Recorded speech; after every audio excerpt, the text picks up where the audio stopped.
Gravando. Fica à vontade. Obrigada. Olá, boa tarde. Todo mundo me ouve bem? O som tá bom? Sim, perfeito. Pronto. Beleza. Bem, meu nome é Jeancleide Góes. Eu sou professora, sou graduada em Letras aqui pela Universidade Federal da Bahia. Sou mestra em Literatura e Crítica Cultural. E, no momento, também estou no doutoramento, também na mesma instituição, que é na UFBA, Universidade Federal daqui da Bahia. E, atualmente, eu sou professora do Colegiado de Medicina, na qual eu leciono a disciplina Antropologia da Saúde. Por isso que eu trouxe um pouco da minha contribuição a partir deste local, né, de discussões e de trabalho. Isabela vai marcando o tempo aí, né? Sim. Esse negócio de tempo é tenso. Eu mando uma mensagenzinha para você. Pronto, quando faltar 5 minutinhos você já manda, porque senão... primeiro comentar o tema, né, e agradecer pelo convite, por estar aqui conversando com você sobre esse tema. A minha contribuição ela vai perpassar principalmente o campo cultural e antropológico, socialmente falando, né, do que a gente tem vivido hoje, e são coisas e informações que eu discuto muito nas minhas aulas. Então, obviamente que vai ter aí uma demanda que perpassa pelo sujeito, pela pessoa, por mim mesma, né? E a gente vai conversando aqui nesse pequeno espaço de tempo. Bem, me chamo por Jean Góes, tá? Me apresento sempre como Jean Góes, já escolhi como nome social. As pessoas às vezes não sabem, mas Jeancleide é um nome escolhido por minha mãe, e eu prometi que ia usar só depois dos 30, né? Que é um nome muito extenso. Mas esse nome fala um pouco da minha identidade, né? Fala um pouco do meu lugar também no mundo, né? Jean, que vem da ideia de ser um nome próximo a João, porque é o nome do meu pai. Mas, de qualquer forma, é um nome que na cultura havaiense significa João, em crioulo havaiense. Então, minha mãe não sabia, mas ela estava me dando um nome um tanto quanto binário, se a gente for pensar assim, a partir do lugar de quem eu sou, enquanto mulher cis, e do nome que ela estava me atribuindo, sem saber exatamente o seu significado. Então, a Jean que vos fala, ela está trazendo algumas informações enquanto professora, primeiramente. A questão da ginecologia por si só, me interessa muito o aspecto histórico. Por quê? Porque a partir do aspecto histórico a gente consegue entender por que existem pessoas que demoram muito de mudar a mentalidade e até às vezes fazem isso a partir de um lugar de violência. E isso a gente vai pensar principalmente nos discursos que estão dentro da nossa sociedade. As inovações ligadas à obstetrícia elas vão começar a surgir aí no século XIX, principalmente a apropriação cada vez maior do corpo da mulher para estudos no campo científico, ligados ao processo reprodutivo dessa mulher. Então, se entende ali que a mulher ela traz outros à vida, e a gente tem que lembrar que a nossa sociedade, principalmente aí entre o século XVII, ou até, na verdade, XV, XVII, a gente está falando basicamente de pessoas que engravidam, e essas pessoas que engravidam, por exemplo, de um rei, de alguém de uma determinada corte, estão carregando ali futuras pessoas, e daí os futuros senhores do poder. E daí a gente vai pensar isso muito ligado a uma lógica do patriarcado, né? Qual é a relação que isso vai sendo estabelecido a partir de uma ideia de patrimônio e de matrimônio. Então, a partir desse lugar de mulher, e aí a gente está falando essa mulher enquanto reprodutora, essa mulher enquanto um sexo biológico que a gente denomina de feminino, a gente vai ter... Já. Oi. O pessoal tá falando que tá fazendo um vento no seu microfone e aí tá dando uma interferênciazinha. É o ventilador. É vento mesmo. Deixa eu mudar aqui. Deixa eu mudar aqui. Tá calor demais, né? Não, calor é apelido. Aqui, minha gente, é um apelido. Eu vou então só abrir a janela, porque senão eu não vou conseguir. Claro. Aí talvez faça uns barulhinhos de carro agora, tá? Só para vocês se situarem.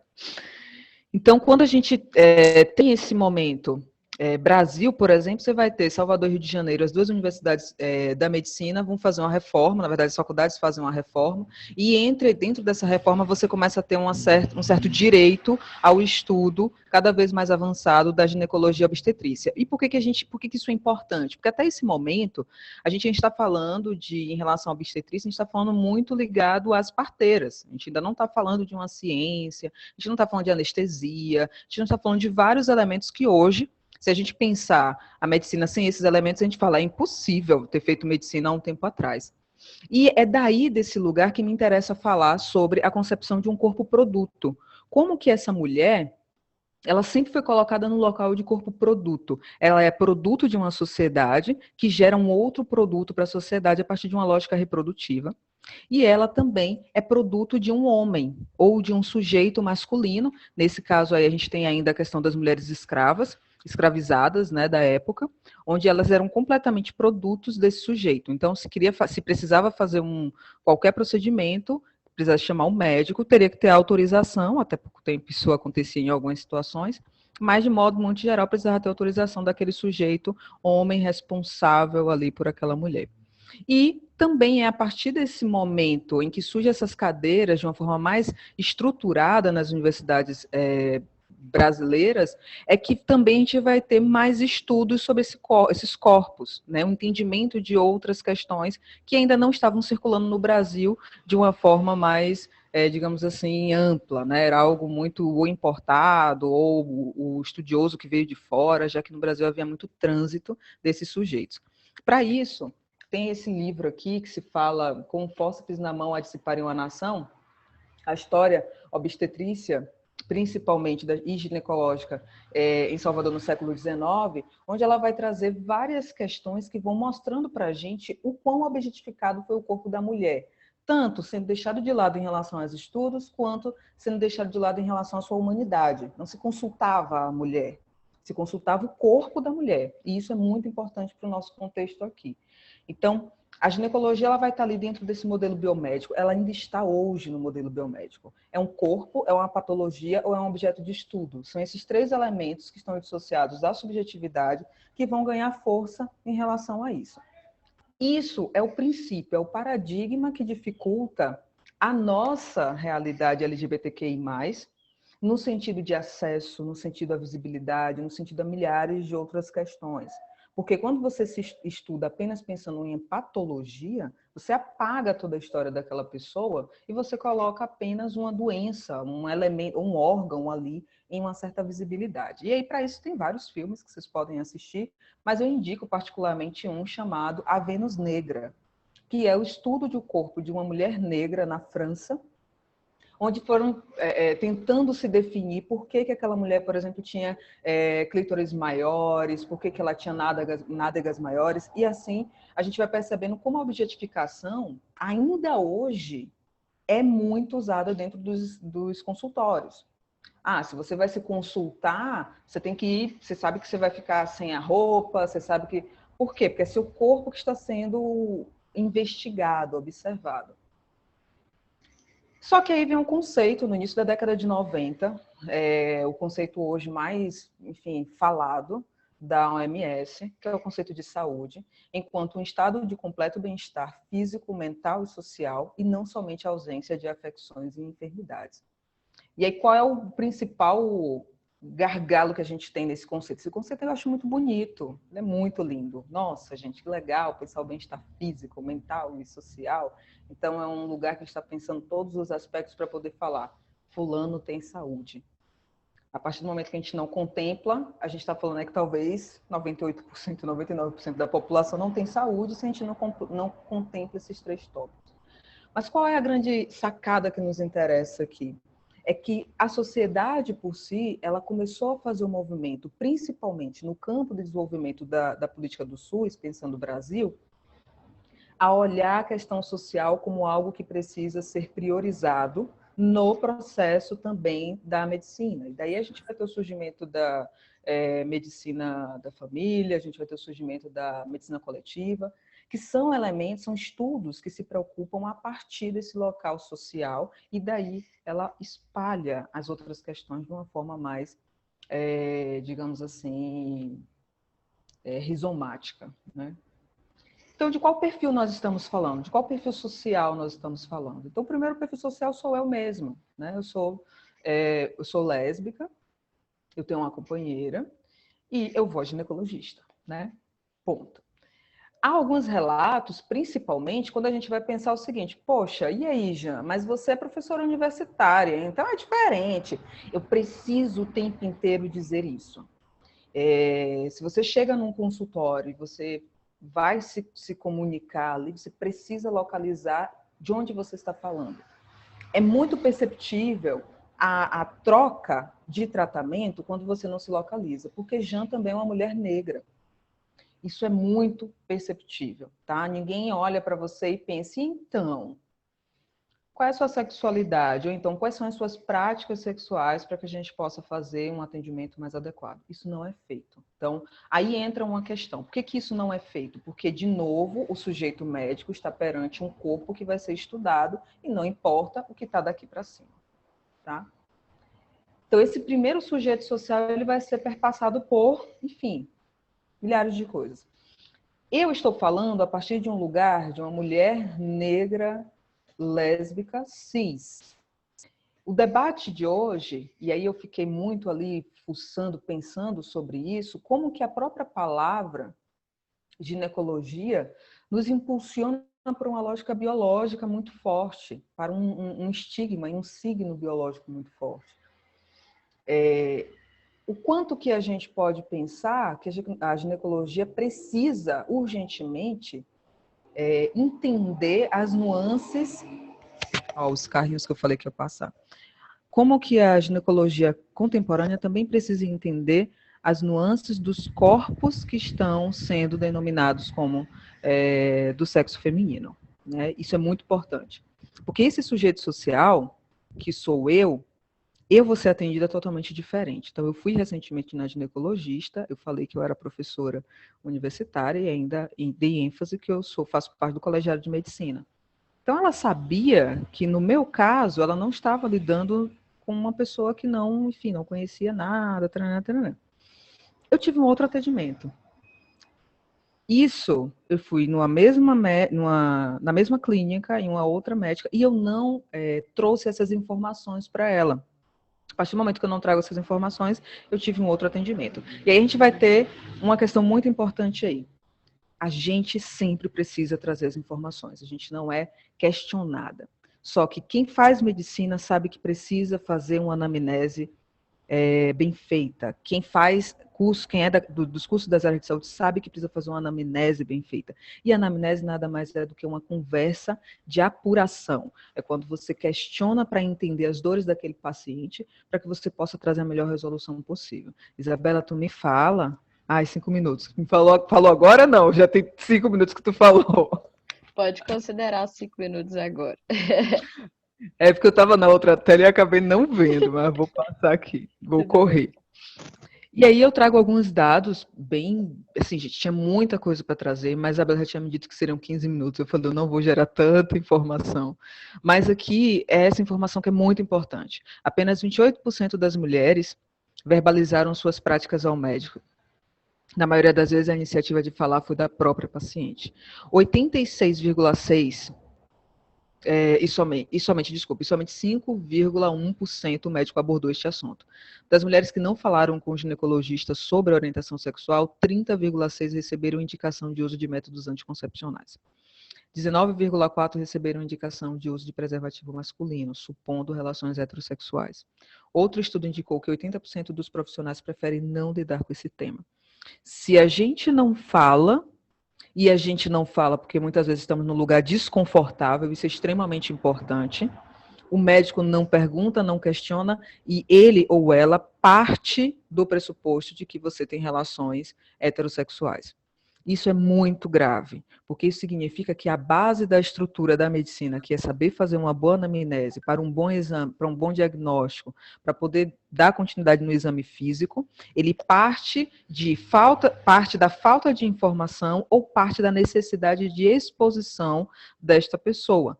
Uma mulher, ela pode simplesmente não querer falar que tem relacionamento com outra mulher porque ela pode não considerar relevante.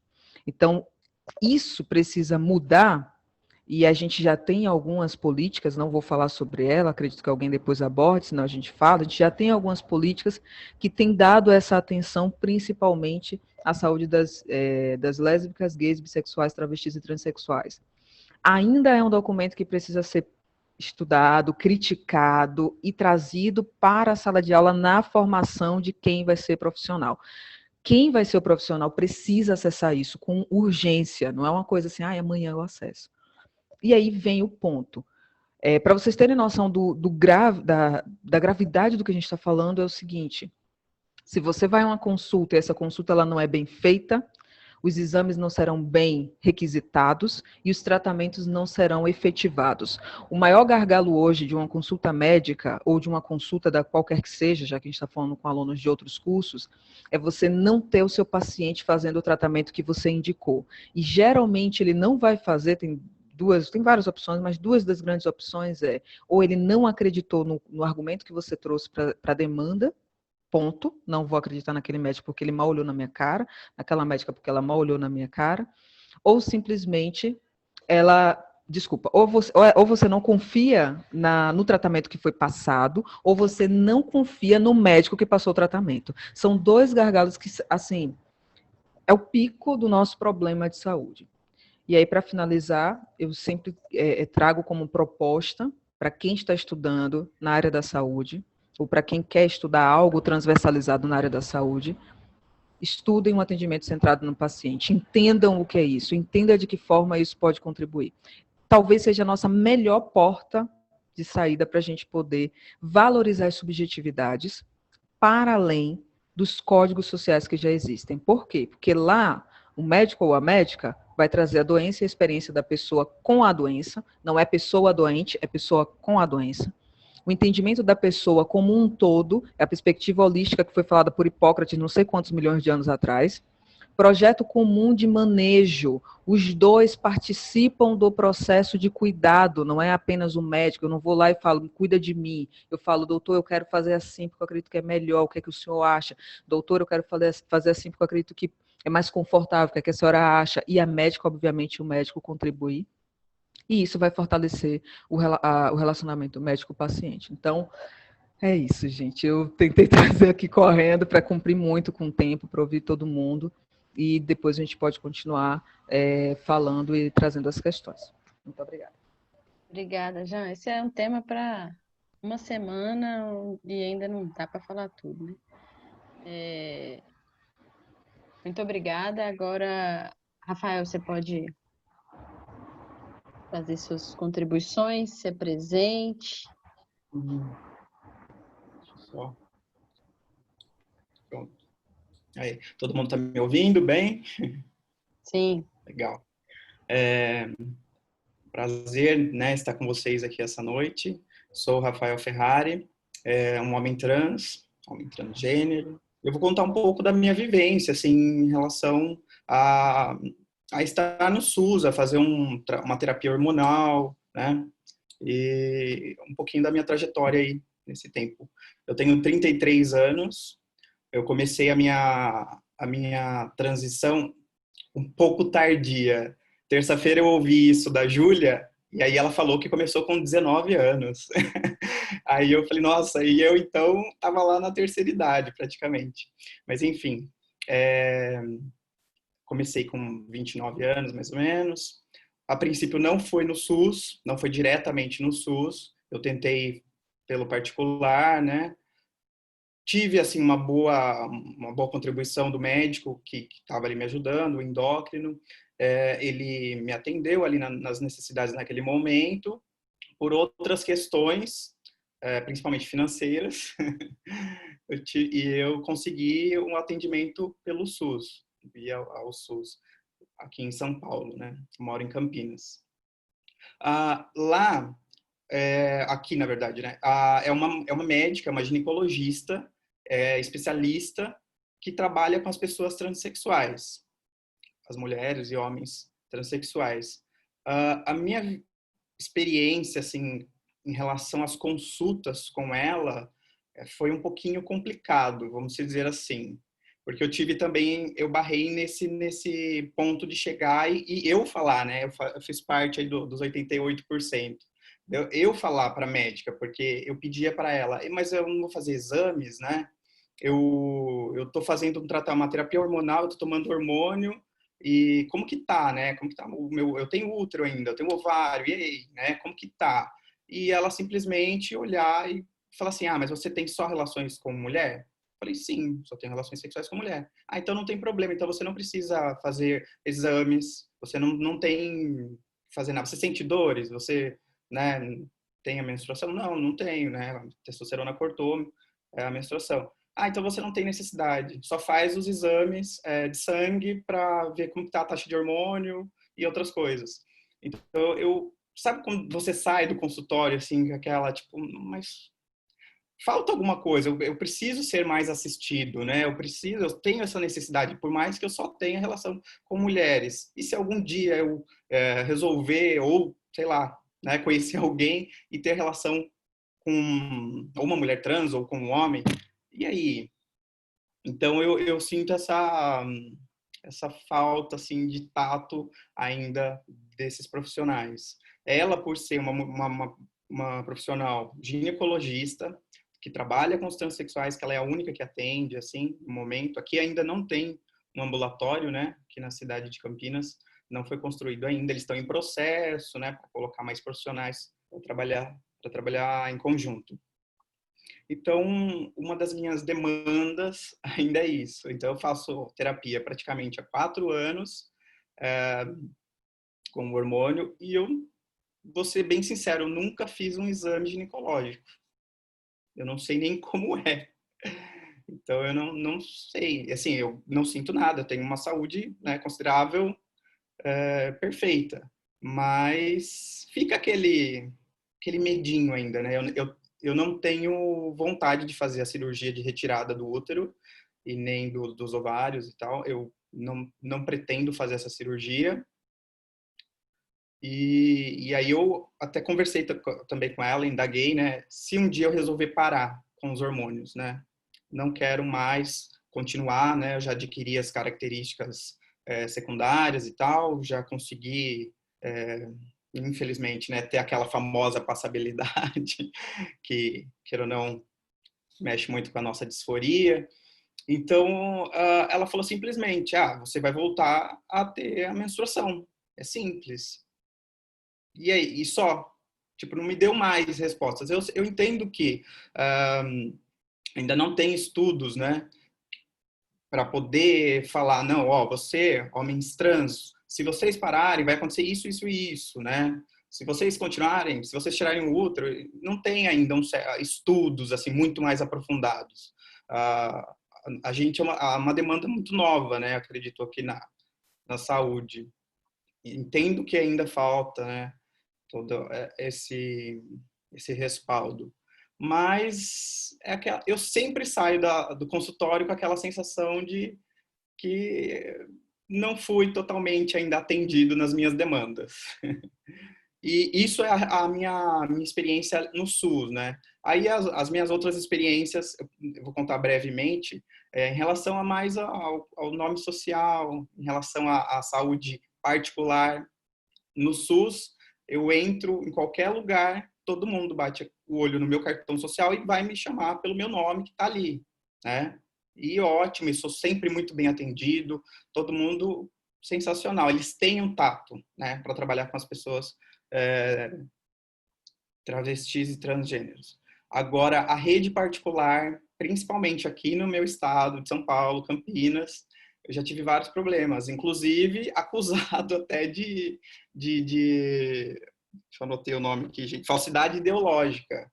Eu tive um problema em 2018 no ombro e eu falei, eu fui para a rede pública, não consegui atendimento, né?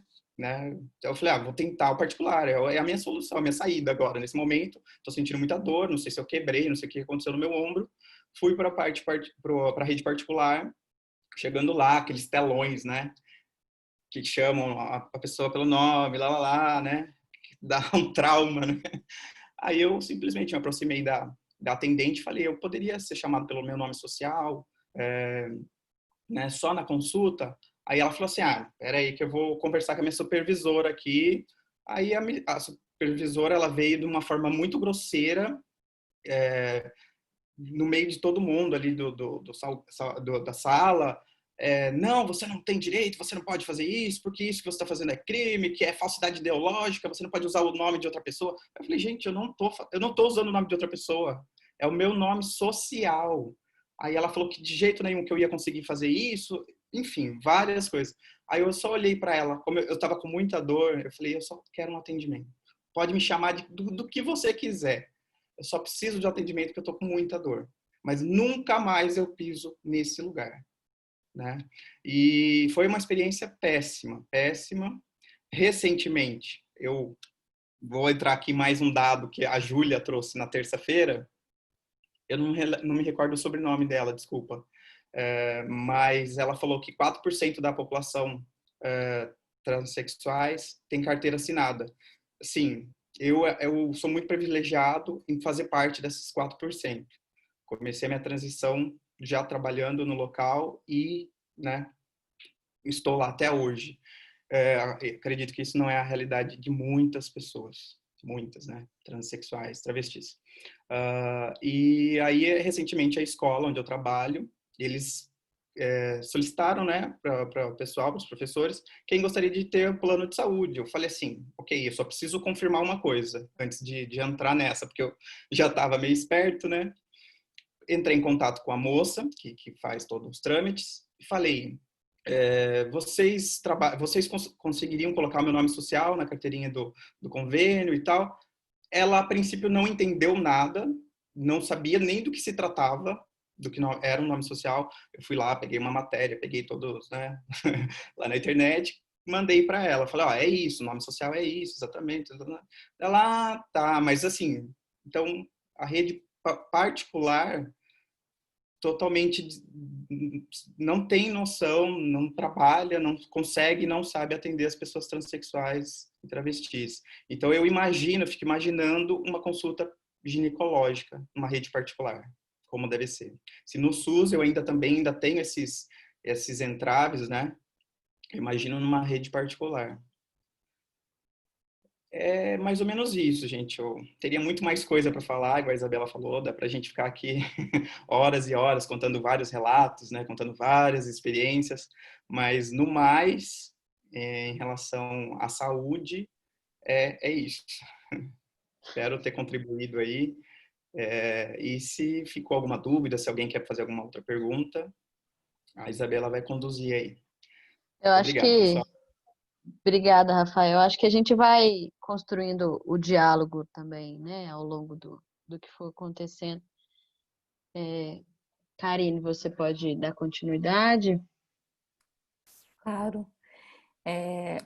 Boa noite, então, a todas e a todos. Eu sou ginecologista e estou me esforçando muito assim, para não ser essa ginecologista, esse profissional de saúde péssimo, e também para que os meus alunos e alunas não sejam esses profissionais. Assim. Então, esse encontro, eu queria parabenizar a Isabela por ele, assim, é uma coisa incrível. E a troca de ideia com essas pessoas, né? Maravilhosas.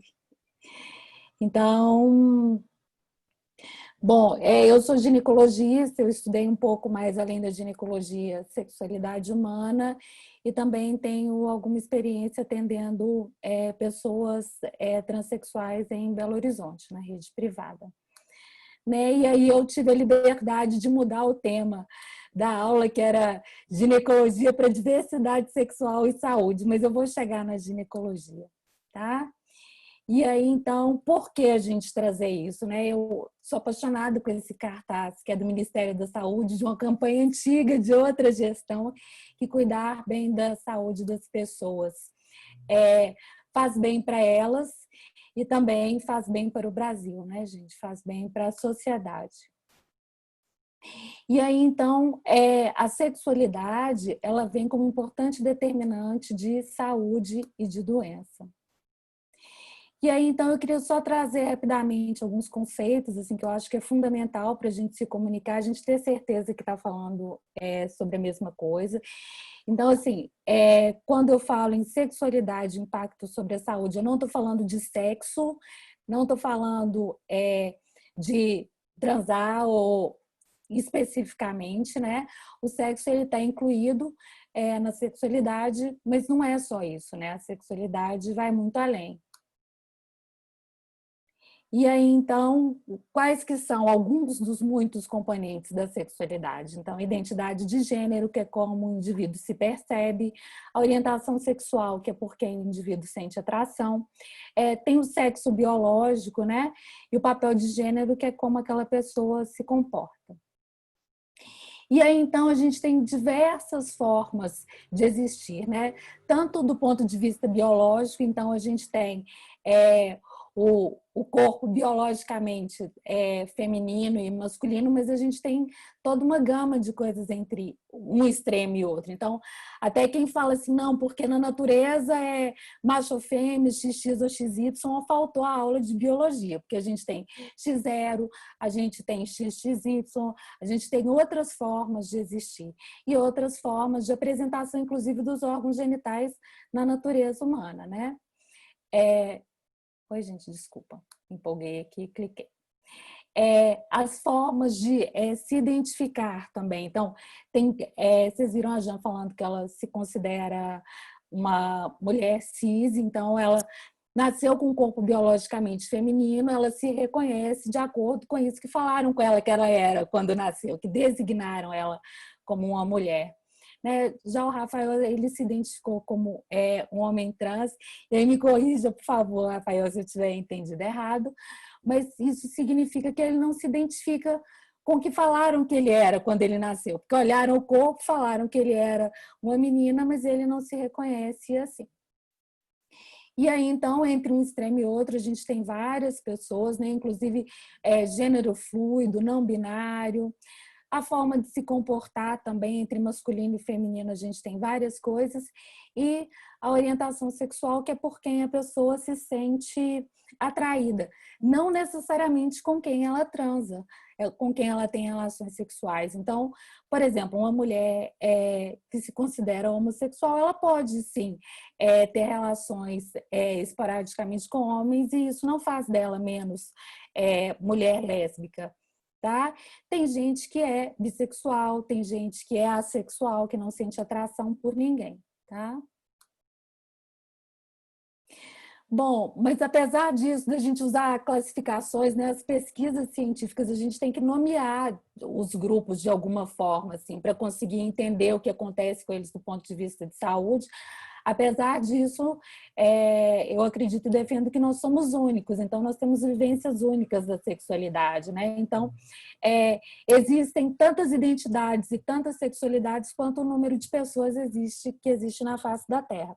E se a gente vê aqui o arco-íris não são aquelas listrinhas certinhas, né? As cores, elas são borradas, elas são misturadas. Então, os limites entre uma coisa e outra são imprecisos.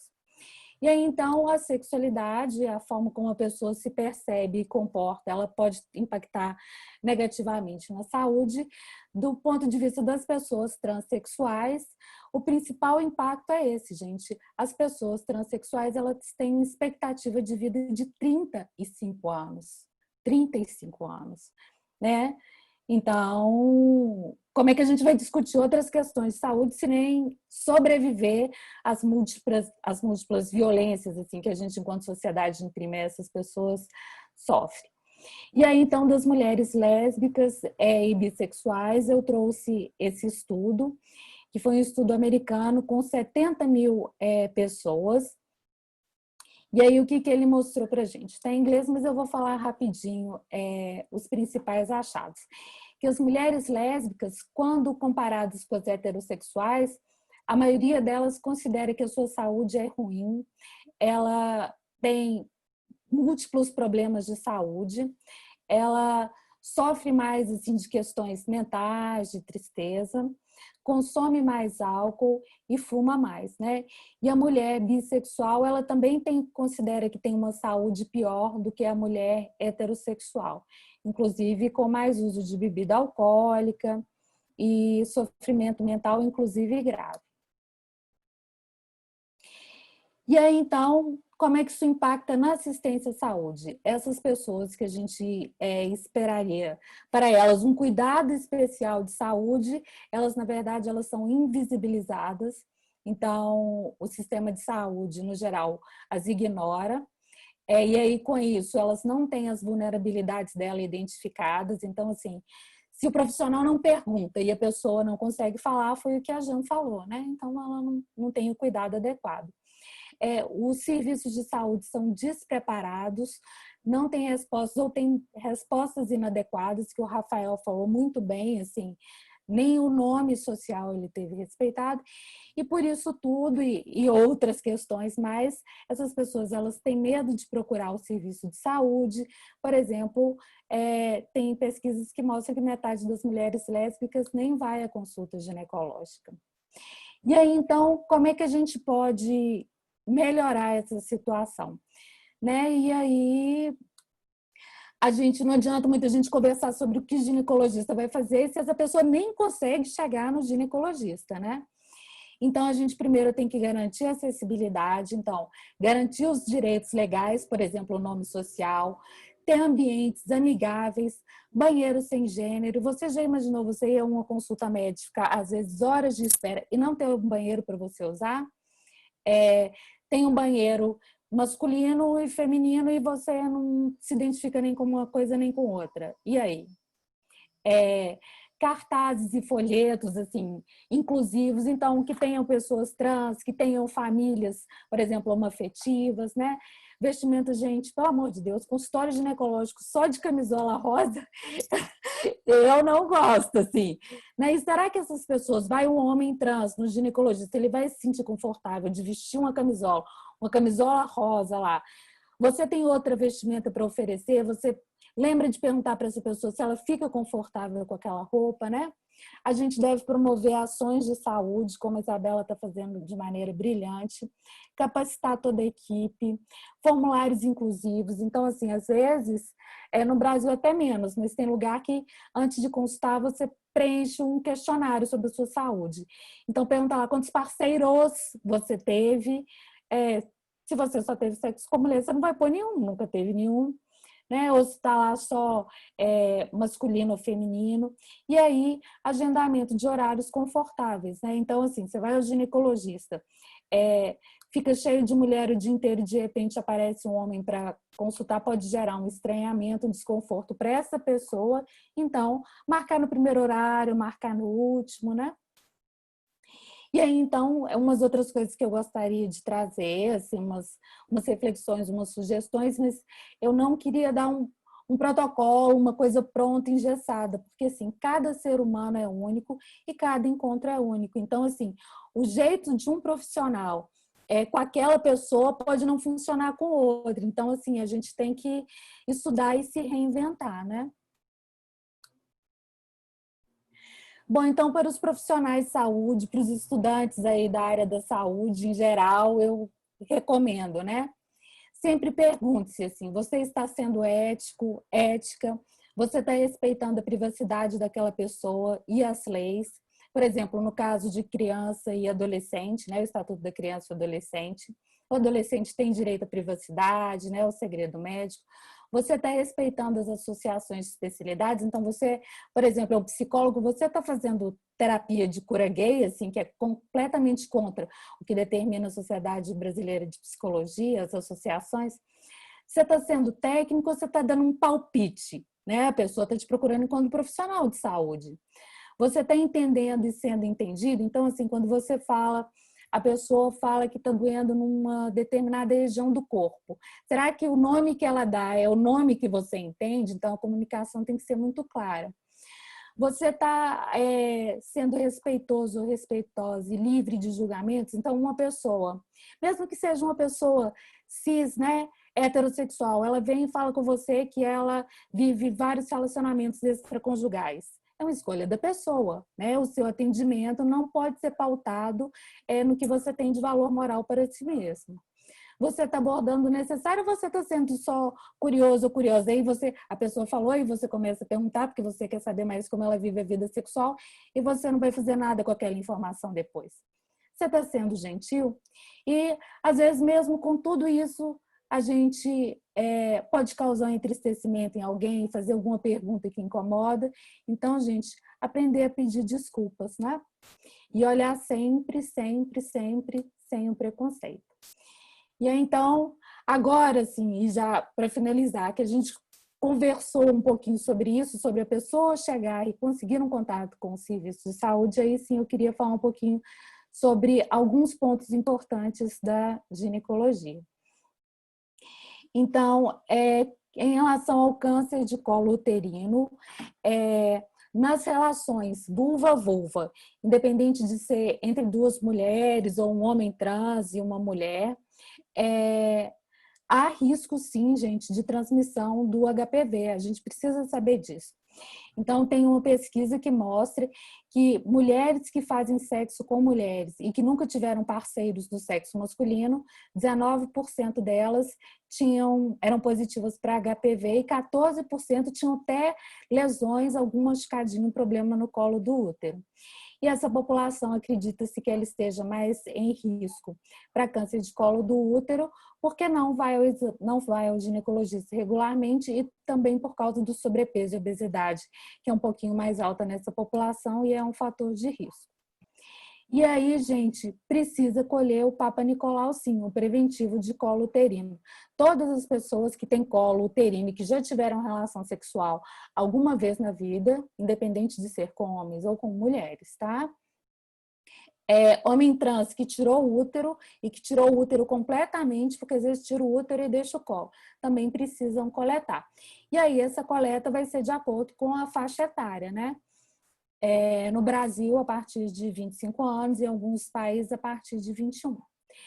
No caso de homens trans, por causa do uso da testosterona, o homem trans que ele não fez a cirurgia de adequação de gênero, a transgenitalização, então um homem trans que ainda tem vagina, o uso da testosterona pode deixar essa pelinha, essa mucosa da vagina e o colo do útero muito fininhos. Então, às vezes, o material ele fica inadequado, ele é insuficiente para o exame, pode precisar ter que coletar de novo, tá? Isso não é raro.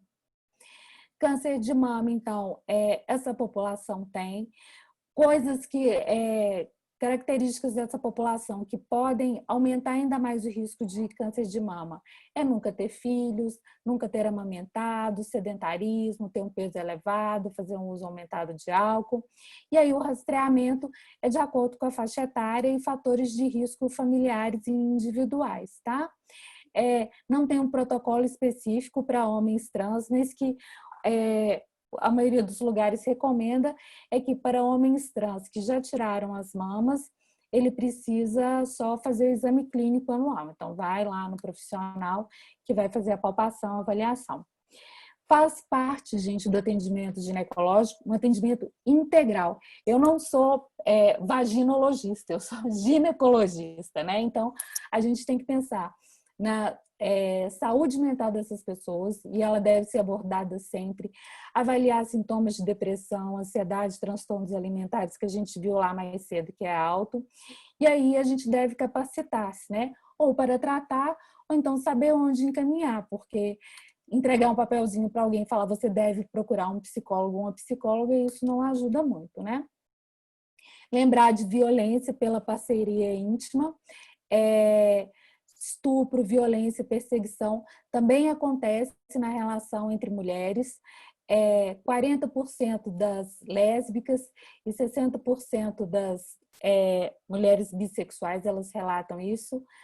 Desculpa que eu ia anotar das pessoas trans e acabei me esquecendo. Mas aí é abordar sempre, tá? Na consulta. Em relação às infecções sexualmente transmissíveis, a orientação sexual e a identidade da pessoa não prediz a prática sexual, isso é, qualquer pessoa com qualquer orientação sexual pode ter qualquer prática, tá? Então, não é porque ela é uma mulher lésbica que ela só pratica o sexo oral, tá? Então, a gente tem que conversar com a paciente sobre a prática dela ou com o paciente, fazer orientações personalizadas, fazer screening de infecções sexualmente transmissíveis para todos e todas, tá? E desfazer mitos. E abordar, pensando nesse atendimento integral, também outros aspectos, né? Contracepção quando for necessário, ou quando ou a paciente quiser a supressão da menstruação, vacinas e hábitos de vida. Falei muito, gente, desculpa, mas era isso que eu queria trazer por você, assim, que sejamos agentes de transformação dessa nossa sociedade e defendamos o SUS. Obrigada. Ô, Karine, te convidei para participar da discussão, mas você vai sair daqui com uma paciente, tá? Euzinha, você pode esperar lá que eu vou marcar. Obrigada. Obrigada, viu? Assim, eu não sabia. Sou mulher lésbica, né? Cis, e comentei com Karine e com o pessoal sobre isso, assim, sobre essa dificuldade, meu sentimento de não receber uma atenção com relação à minha sexualidade, né? Eu não sabia 10% do que você falou aqui, assim, das informações. Muito importante mesmo. E aí, Tiago, depois pode iniciar aí suas contribuições, se apresente. Boa noite a todos. Eu sou o Tiago. Eu tenho 26 anos e atualmente eu moro em São Paulo. Sou homem trans e vivo num relacionamento hétero com uma mulher trans. Justamente por causa do meu relacionamento, eu tive que procurar o sistema de saúde e eu também passei pelo mesmo problema que o Rafael. A primeira vez eu não era retificado. A primeira vez que eu fui no médico, que eu fui procurar um ginecologista, eu não tinha os documentos retificados. Então, eu cheguei na recepção, eu entreguei o meu documento e eu pedi para ser chamado por Tiago. O meu documento não era retificado, expliquei a situação, que se tratava de uma pessoa trans. E a menina da recepção olhou para minha cara e falou: infelizmente, eu tenho que te chamar pelo nome que está na sua identidade. E eu falei para ela: olha, eu te digo infelizmente porque eu sei os meus direitos, eu sei que eu posso usar o meu nome social e é o seu dever respeitar o meu nome social. E ela disse que não, que ela iria me chamar pelo nome que estava na minha identidade. Então, eu recolhi minha identidade da mão dela e simplesmente fui embora e não fiz o meu exame. Passado-se um tempo, eu não quis procurar mais o sistema de saúde na questão ginecológica, justamente por causa disso que eu passei, e eu fiquei com medo de acontecer em outros casos também. Então, eu acabei não procurando mais ir para o sistema ginecológico, né?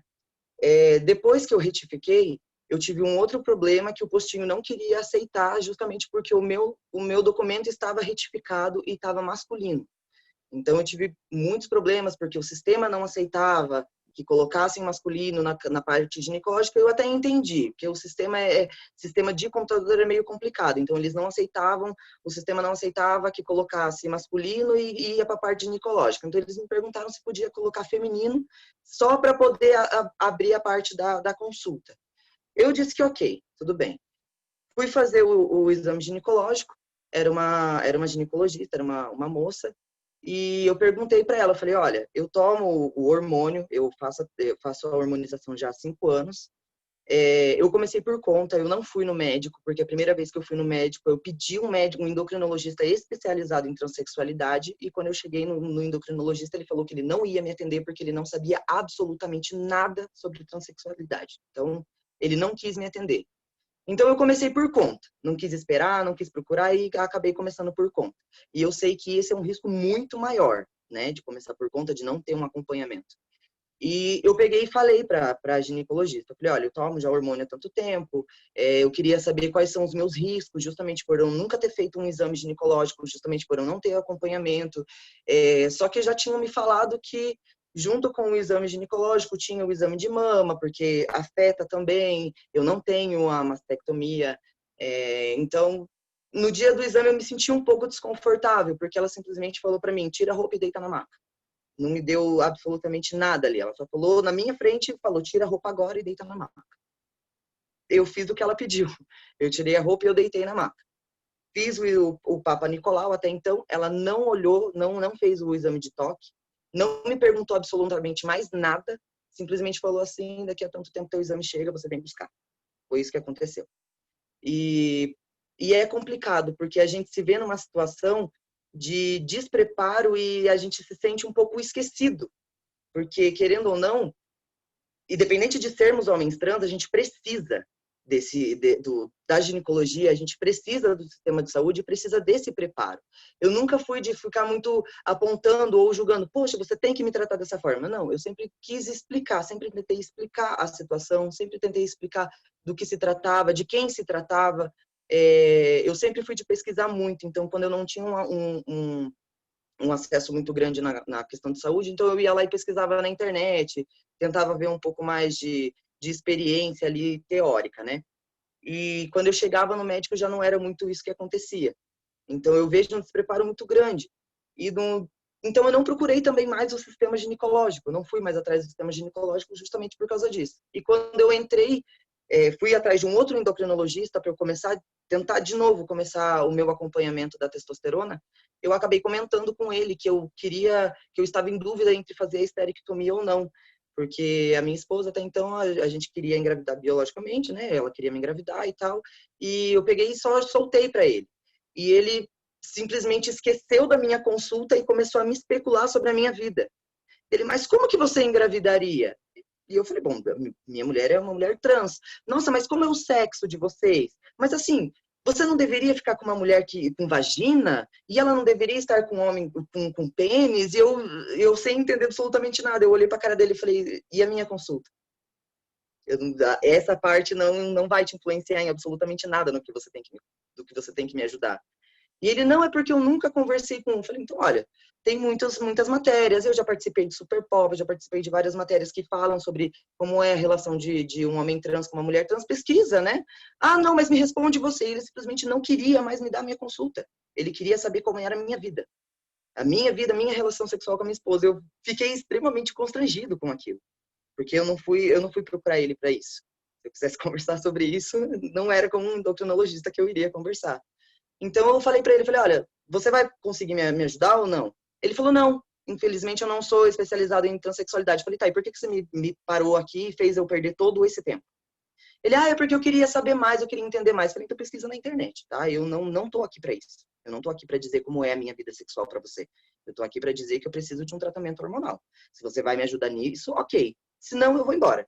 E ele disse que ele não poderia me ajudar. Então, mais uma vez, eu fui embora do endocrinologista sem aquilo que eu precisava. E também não procurei mais. Então, assim, é complicado porque a gente se vê numa situação estranha, porque principalmente assim, quando eu falo que eu sou casado com uma mulher trans, essas perguntas que me bombardeiam, sabe? Mas, nossa, qual é a relação sexual de vocês? Mas como vocês transam? E eu, gente, pelo amor de Deus, isso é uma coisa que você não se pergunta, sabe? É bem complicado. Mas mesmo assim eu acabo falando, não, a gente tem uma relação heterossexual. Você conhece a relação heterossexual? É assim que a gente se relaciona sexualmente. E as pessoas continuam naquela de que nem eu falei, que eu conheço muitas pessoas que não sabem a diferença entre identidade de gênero e orientação sexual. Justamente porque quando eu falo que eu tenho relação sexual com uma mulher trans, começam a me perguntar, mas por que você tá com uma mulher trans se você virou homem? Por que ela tá com um homem trans se ela virou mulher? Não era mais fácil ficar como tava? E eu, gente, uma coisa não tem nada a ver com a outra. E o exemplo que eu sempre uso se for por essa lógica, um homem cis gay, passivo, deveria se vestir de mulher? Não é essa a questão. Então, é bem complicado. A gente se vê num despreparo muito grande no sistema de saúde e até mesmo socialmente, né? Eu fui fazer também a minha carteirinha do SUS e eu peguei e falei, quando eu não era retificado, eu peguei e falei, olha, o meu nome social é Tiago. Eles colocaram totalmente ao contrário. Colocaram que o meu nome era Tiago e fulana era o nome social. Eu falei, não, tá errado. Tá errado, é o contrário, e eles não entendendo o que significava um nome social, não entendiam o porquê que eu queria ser chamado daquela forma. E gente, eu sou trans, eu sou menino. Ah, mas você não nasceu menina? Poxa, é complicado, vocês não entendem absolutamente nada sobre uma pessoa trans. E o sistema de saúde, ele tem sim que estar preparado, porque hoje muitos homens trans acabam não querendo procurar o sistema de saúde justamente por causa desses constrangimentos. Justamente porque, além da pessoa não entender e não ter a informação do que é um homem trans, ela bate de frente dizendo que a gente tem que ser diferente. E não é assim, você tem que respeitar a pessoa. Independente de qualquer coisa, se uma pessoa chega lá falando que quer ser chamada de tal, ela tem que ser respeitada como tal, porque é assim que ela pediu. Então, é complicado. Muitos meninos trans já vieram, porque eu converso com vários meninos trans no começo da transição, e muitos deles falam para mim, nossa, mas eu comecei o meu tratamento, eu fui atrás de um ginecologista e eles não querem me respeitar como homem. Tem muitos ginecologistas que nem me atendem porque não entendem a questão de um homem trans. E eu acho assim, tem a diferença por causa da testosterona, tem a diferença por causa da hormonização em si, mas tirando essa parte, a saúde ginecológica é a mesma. Então, eu acho que é meio creio eu, né? Não sei, ainda bem que tem uma ginecologista presente, né? Creio eu que seja a mesma. Então, assim, é meio complicado a gente se ver na situação de um ginecologista ou qualquer outro médico não querer nos atender por não entender aquilo, por não saber quem a gente é, ou por achar que o nosso corpo é totalmente diferente de qualquer outro corpos. Não é, a gente é diferente no que a gente quer, mas na questão da saúde, na questão do nosso organismo, na questão de dentro, a gente continua da mesma forma. Então, é complicado, sabe? A gente se vê, assim, numa situação meio que abandonada.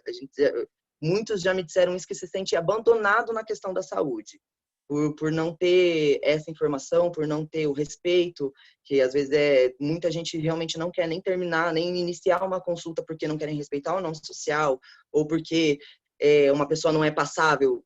O meu amigo, eu fui junto com o meu amigo num ginecologista, e ele não era passável, ele não tomava testosterona nem nada, mas ele já usava o nome social dele já há muito tempo e tudo mais.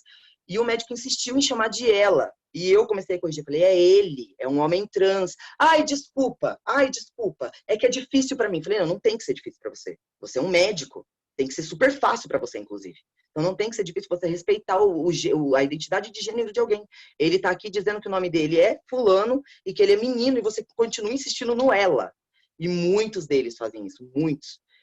Já aconteceu comigo também, de eu apresentar o meu documento e a pessoa associar o nome do documento e, mas é ela que você tem que atender. Não é ela, é ele. Então é bem complicado, são várias questõezinhas que acaba virando aquela bola de neve e faz a pessoa, o homem trans, eu digo por mim, né, por homem trans, faz a gente não querer procurar o sistema de saúde. E é aí que começa vários problemas. É aí que muitos meninos acabam tendo muitos problemas de saúde justamente por se reprimirem aí.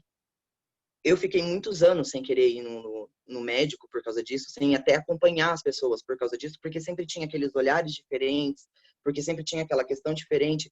Ir num ginecologista e realmente se ver numa sala com só mulheres e você ser o único menino e todo mundo ficar te olhando, tipo, por que um homem tá aqui? O que um homem tá fazendo aqui? Então, o despreparo é grande, sabe? Então, a gente procura muito alguém preparado, mas por ser difícil de achar, a gente acaba deixando de lado. Aconteceu com a minha esposa também, porque ela tem prótese mamária. E a cirurgia dela falou que depois da prótese dela, ela teria que começar o acompanhamento com a mamografia, porque pode dar algum problema, querendo ou não, e tudo mais. E quando ela foi procurar a primeira vez um médico para tentar fazer uma mamografia, o médico falou assim, mas o documento dela também não era retificado, e falou, tá, mas o porquê que você tá aqui? Aí ela falou, eu coloquei prótese mamária, eu quero, né, fazer o meu acompanhamento, porque a minha cirurgia falou que eu precisaria fazer de vez em quando um exame e tudo mais, e como eu não sei fazer um exame de toque, eu quero um médico. E ele, não, você não precisa fazer. Você nasceu homem, você não precisa fazer. E simplesmente largou ela de mão. Então ela também não procurou mais. Ela também não quis mais ir atrás, justamente por ser muito difícil.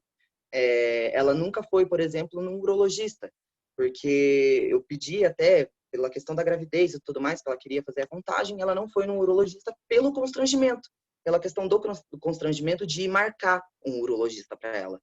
Então, é complicado, a gente se vê numa situação extremamente complicada em relação a, não só a ginecologia, mas em relação a qualquer outro sistema de saúde, pelo despreparo, né? Só que as minhas situações, o despreparo da pessoa é por querer saber da minha vida. O que eu acho engraçado, mas eu fico constrangido, é por querer saber da minha vida. Porque daí, quando vê que se trata de um homem trans, começa a especular. sabe? Mas e aí? Mas como que foi? Mas por que você quis mudar? Mas desde quando que você sabe? E não sei o quê. E eu acho que dentro de um consultório médico não são essas questões que você tem que abordar. Um médico não tem que abordar como foi a minha transição, como os meus pais, porque até isso já aconteceu. Os meus pais perguntaram para mim como que os meus pais reagiram. E eu, por que você quer saber o que o meu pai e minha mãe disse? Você está aqui para me consultar ou para saber da minha vida? Então é complicado, a gente se vê numa situação muito abandonada. Mas é interessante ver que agora tem pessoas que querem realmente saber. Porque na escola onde eu estudei, quando eu fui dar uma palestra sobre pessoas trans, tinha uma menina trans lá e eles disseram que eles não iam aceitar uma menina trans dentro de um banheiro feminino. Que era menino, se matriculou como menino e ia usar o banheiro feminino. E eu lutei por ela, falei, não, é uma menina trans, ela vai usar o banheiro masculino e acabou. Hoje em dia, graças a Deus, ela consegue usar o banheiro feminino na escola. Então, em todas as questões é complicado, porque a falta de informação é enorme, é enorme. E eu sempre procuro orientar as pessoas e explicar do que se trata, explicar como que é. Sempre pesquiso coisas na internet para poder entregar para a pessoa e falar, ó, leia, reflita, qualquer dúvida me pergunta, mas não saia falando besteira. Não saia falando aquilo que você não sabe, ou então impondo para uma pessoa o que ela tem ou não que fazer, porque a pessoa sabe, né? E é isso. Foi essa a minha experiência que eu tive como homem trans e a minha esposa como mulher trans também. Receba, né? Assim, nós É. estamos a anos-luz de ter um sistema de saúde adequado, né? É complicado. Mas é um processo. A gente está aqui, né, falando, Karine, me desculpa, a gente falou mal até dos profissionais de saúde. Até peço desculpa, Karine. Karine, com certeza você é uma ginecologista maravilhosa. Eu tenho certeza que seus alunos vão ser também. Mas Mas exatamente eu também isso. falo mal. Eu também falo mal. Às vezes eu sou até atrevida. Eu falo mal, às vezes, até nos congressos de ginecologista. Eu vendo a hora que eu vou ser barrada. Mas é que bom que você está aqui mostrando para a gente que não existe só profissionais despreparados, né, preconceituosos, que a gente não generaliza assim, né? Mas a estatística é ruim, mas a gente não generaliza como se fosse total, né? E aí é importantíssimo você trazer essas discussões. A gente só precisa lembrar que Minas Gerais está na frente, né? Belo Horizonte está na frente de São Paulo.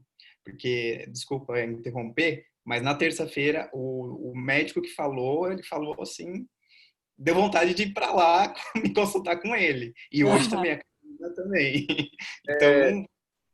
Então, show aí. E assim, gente, agora, se vocês quiserem fazer pergunta, tá? Eu vou comentar algumas coisas aqui que eu fico doida para fazer algumas perguntas e comentários. Jean trouxe sobre o conceito de saúde, né? Assim, e aí vocês falando, Rafael, Tiago, e aí a partir das minhas experiências também, né? O quanto o que a gente fica sendo só um corpo mesmo, né? Principalmente a questão das pessoas trans, um corpo meio zoológico. Não sei se vocês têm essa impressão, né? O Tiago falou muito disso, é uma coisa meio exploratória, assim, meio. Que bicho você é? Deixa eu te estudar O que você aqui, né? come, como você vive. Isso é preocupante para a saúde mental e acaba fazendo com que a gente se afaste da saúde, né? E esquece. E aí a gente esquece do nosso próprio corpo. Porque a coisa do distanciamento, desse, desse não pertencimento, desse não acolhimento, afasta todos nós. Alguém tem alguma pergunta? Algum comentário? Alguma experiência? Karine, mandaram uma mensagem para você. Ah, já deixou, já respondeu. Estou atrasada nas mensagens lá em cima. Se vocês quiserem comentar mais coisas também, Jean, Karine. Bom, eu queria só parabenizar mesmo vocês. Eu não sou da área de saúde, na verdade eu faço direito, mas eu acho que é um tema muito importante e deve estar sempre aí em pauta, né? Não só nos cursos de saúde, mas como em todos. Certeza. Já é uma coisa que você falou sobre o ginecologista, né, os ginecos e tal, coincidiu assim com uma conversa que eu tive com outros profissionais sobre diversidade essa semana, assim, que é engraçado porque essas pessoas elas têm um não lugar, né, no sistema de saúde que não acolhe, na sociedade também que não acolhe. E, de certa forma, eu também me sinto num não lugar, assim, como ginecologista, assim, porque já me aconteceu, assim, de ir atendendo um homem trans e ele, ao final da consulta, super agradecido e tal. Ele falou, mas está tudo errado. E aí eu falei, gente, eu não entendi nada. Aí ele explicou, eu sou um homem, eu não deveria estar aqui num ginecologista. Então, depois disso, às vezes eu me apresento como uma profissional de saúde sexual e reprodutiva, assim. Mas também não. Se eu for seguir à risca as determinações do Conselho Federal de Medicina, as normatizações da medicina, eu corro risco até de ser punida por estar divulgando, por exemplo, uma especialidade que não existe, alguma coisa assim, sabe? Então, a gente também tem o não lugar do profissional. Talvez tenha aí a necessidade de pensar uma nova área, né? Eu até queria fazer uma pergunta para a Karine. Na verdade, é uma coisa que acontece até comigo, mas eu queria perguntar para uma ginecologista mesmo, para tentar até ter uma cabeça aberta maior sobre isso. Eu tomo a testosterona, eu faço uso da testosterona faz 5 anos, mas toda vez que eu paro a testosterona, que eu fico 30 dias sem a testosterona, a minha menstruação desce normalmente. Só que muitos meninos dizem que isso não acontece com eles, que ficando 1 mês sem tomar o hormônio não desce conforme antes de tomar, né? Que desce normalmente, como se eu não estivesse tomando hormônio mais. E eu queria saber se isso é um indício de que o meu sistema reprodutor ainda funciona. Na verdade, não tem essa correlação assim exata, Né? porque mesmo homens trans que estão sem menstruar e que tomam a testosterona direitinho, eles podem engravidar. Então, se ele tiver uma relação, né, penetração pênis-vagina, assim, então não tem essa associação, mesmo se você não Tá. estiver sangrando, tá? Não é Eu, matemática. eu fico sempre muito em dúvida, porque é por isso que eu falo, é complicado a gente nunca ter tido uma consulta mesmo com um ginecologista, que a gente fica ali, meu Deus, mas por que isso acontece? E tudo mais. Então é por isso que eu quis perguntar, porque, por exemplo, eu estou sem a hormonização já faz 2 meses e eu menstruo normalmente. E eu fico naquela, meu Deus do céu, por que tá descendo? Não era para estar descendo. E eu fico muito confusa. Então é por isso que eu até quis perguntar aqui já, jogar no ar, já para não esquecer. Agora, sim, se você fica um tempo sem usar e aí o sangramento ele vem reguladinho, é um sinal de que muito provavelmente você está ovulando, sim, nesses intervalos, Vem tá? sempre bem certinho, bem certinho. Agora, a ausência do sangramento não significa que você não está ovulando. E aí, gente, vocês aí, principalmente acadêmicos, o Thiago não está se importando de falar menstruação, mas tem várias formas que a gente pode abordar isso numa consulta para deixar mais confortável para algumas pessoas. Então, você pode perguntar sangramento genital, a sua região genital, ao invés de falar pênis, vagina, né? Então, tem vários sinônimos aí que a gente pode usar, né? Uhum. Tem uma pergunta também, doutora. Não, doutora, não. Não, desculpa. Você trabalha com a especialidade de pessoas trans ou você atende de modo geral? É isso? Atualmente eu trabalho só no consultório particular. Eu estou parada há longo tempo por causa da quarentena, então eu não estou atendendo. E aí lá eu atendo ginecologia só de crianças e adolescentes e atendo também pessoas trans de qualquer idade, tá? E aí, geralmente, eu dou suporte à parte ginecológica, as queixas sexuais, mas na maioria dos casos que eu atendo, não sou eu quem inicia, por exemplo, uma hormonioterapia. Geralmente as pessoas já vêm com essa transição encaminhada, sabe? Em andamento. Fazer uma telemedicina? Claro. Gente, depois, voltar. se precisarem de alguma coisa, contem comigo aí. Eu pus meu e-mail no chat e estou à disposição. Tá? Que ótimo. Fico feliz.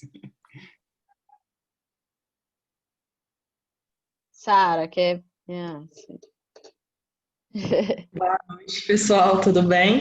Primeiro, queria dar parabéns para todo mundo, adorei a roda de conversa, parabéns para as organizadoras, para a intérprete de Libras também, né, Tabata? E eu tinha uma pergunta para a Karine também. Me apresentar, né, rapidinho, eu sou uma mulher lésbica e eu, né, como todo mundo, né, todas as mulheres lésbicas e, né, enfim, população LGBTI já teve algum tipo de problema nesse sentido numa consulta ginecológica, né? E eu, né, toda vez que eu fui, já, né, a gente sofre aquela desconsideração, assim, de, você não se relaciona com homem, você não tem, né, uma relação sexual, penetração, pênis, vagina, então não precisa preocupar com DST, com outros tipos de doenças transmissíveis. Acho que talvez preocupa mais com câncer, HPV, coisas assim, né? Mas já foi tipo assim, você não tem relação sexual com homem, não precisa se preocupar, né? Enfim, com pênis, etc. E aí eu já tive uma experiência que eu, né, tava num relacionamento, tava tendo, né, mantinha relações sexuais com a minha parceira, e aí eu verifiquei no exame, né, Papa Nicolau, que tinha uma mancha branca no meu útero. E aí eu fiquei muito assustado, porque acho que eu estava lidando com 3 possibilidades. Uma displasia, parece que é um princípio de câncer, uma coisa assim, né? Um HPV ou uma infecção. E aí eu não sabia muito bem o que fazer, como lidar, né? Se eu podia manter relações sexuais enquanto esperava biópsia, coleta do material, resultado. E aí o que minha ginecologista falou foi, não precisa se preocupar. Você pode manter relação sexual tranquilamente.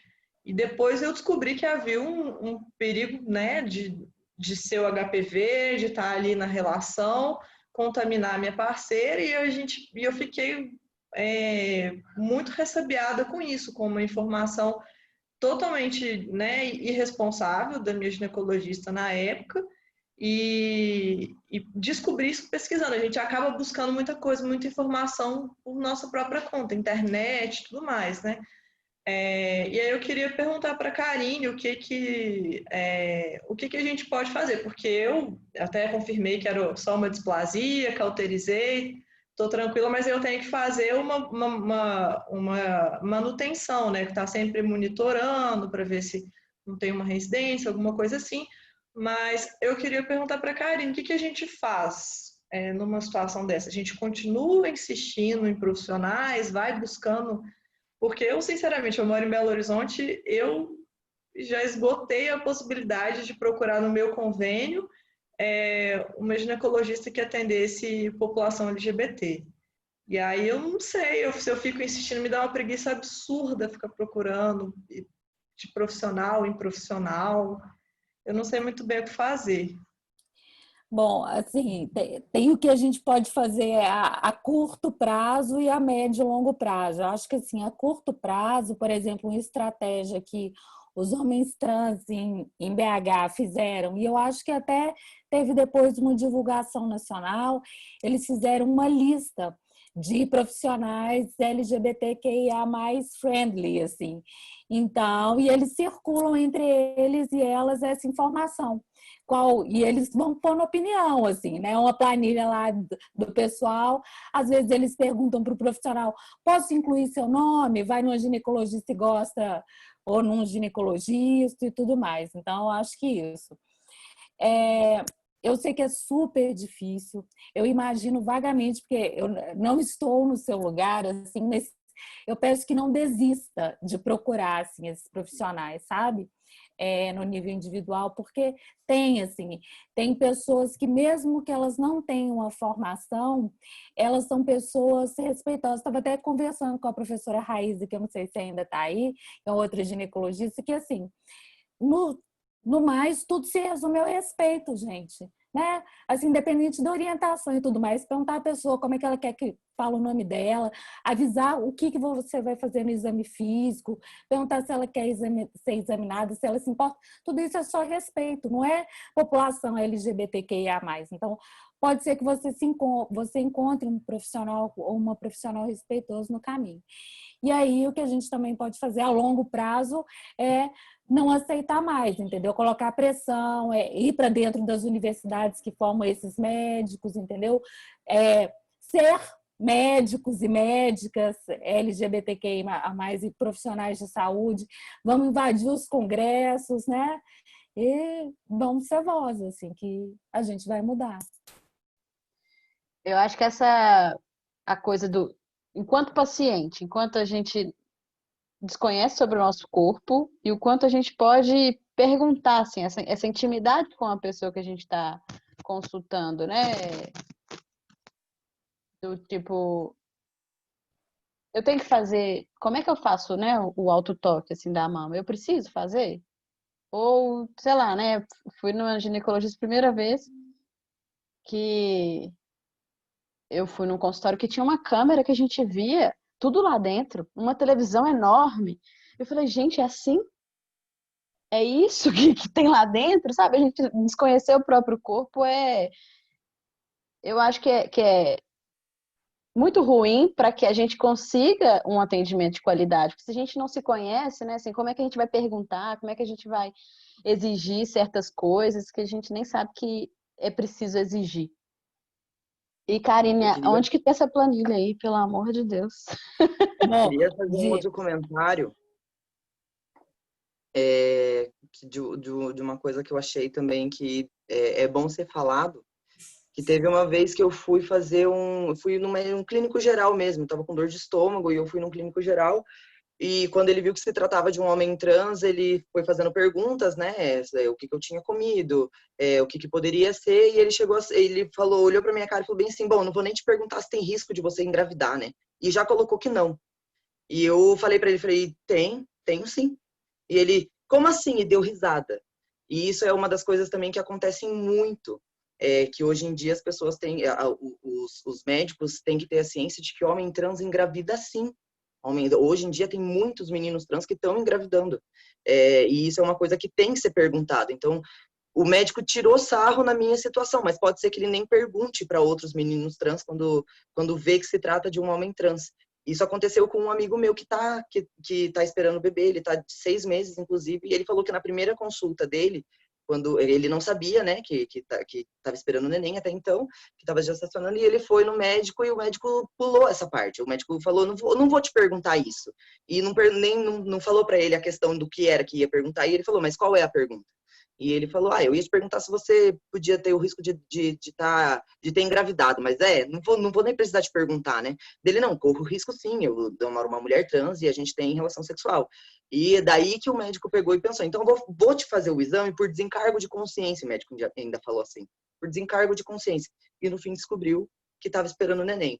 Então, isso é uma das coisas que tem bastante que ser perguntada para o homem trans, porque acontece sim, homens trans engravidam sim, independente de se relacionarem com homens trans, com mulheres cis, homens trans engravidam. Quem tem ali o sistema reprodutor e quer, vai engravidar e vai para o sistema de saúde. E amamenta? Sim, quando não faz a mastectomia, amamenta, né? Eu, por exemplo, eu não fiz a minha mastectomia ainda, justamente porque eu e minha esposa, a gente quer tentar ter um filho biológico. Então, eu pensei em não fazer ainda a cirurgia, justamente porque eu quero amamentar se eu realmente conseguir. E aproveitando isso, né? Um casal